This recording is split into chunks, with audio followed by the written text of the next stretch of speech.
తమిళనాడు విషయంలో ఒక పక్కన జాతీయ స్థాయిలో ఇష్యూ నడుస్తుంది. కేంద్ర ప్రభుత్వం రివ్యూకి వెళ్ళడానికి వెళ్తోంది. సుప్రీంకోర్టు ఇచ్చినటువంటి తీర్పు మీదన రాష్ట్ర ప్రభుత్వానికి సంపూర్ణ అధికారం ఇస్తూ రాష్ట్రపతినే ప్రశ్నించేటటువంటి తరహాలో వెళ్తూ రాష్ట్రపతికే డెడ్ లైన్ పెట్టినటువంటి విషయం మీద తీవ్రంగా స్పందించబోతోంది.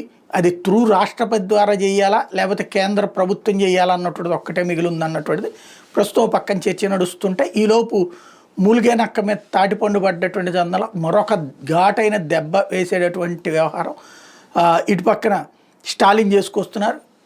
ఎక్కడైనా రాష్ట్రానికి సంబంధించిన అంశం మీద కేంద్రం ఒక కమిటీ వేసి విచారణ చేయడం జరుగుతుంది. అట్లా కాకుండా ఒక మాజీ జడ్జిని పెట్టి కేంద్రం చేస్తున్నది రైటా రాంగా, కేంద్రం రాష్ట్రపు వ్యవహారంలో జోక్యం చేసుకుంటుందా లేదా, రాష్ట్రాల అధికారంలో జోక్యం చేసుకుంటుందా లేదా, రాష్ట్రానికి సంబంధించినటువంటి విధుల్లో జోక్యం చేసుకుంటుందా లేదా అన్న దాని మీద ఒక కమిటీ వేసి విచారణ చేయిస్తారట. దేనికి? అది నేలకి గీసుకోవడానికే. కానీ ఆ కమిటీ ద్వారా మరి కొన్ని రోజుల పాటు ప్రచారం, ఆ తర్వాత నివేదికతో ఒక ప్రచారం, ఎలక్షన్స్ ముందు పెద్ద హైడ్రామాకి తెరదీశాడు స్టాలిన్.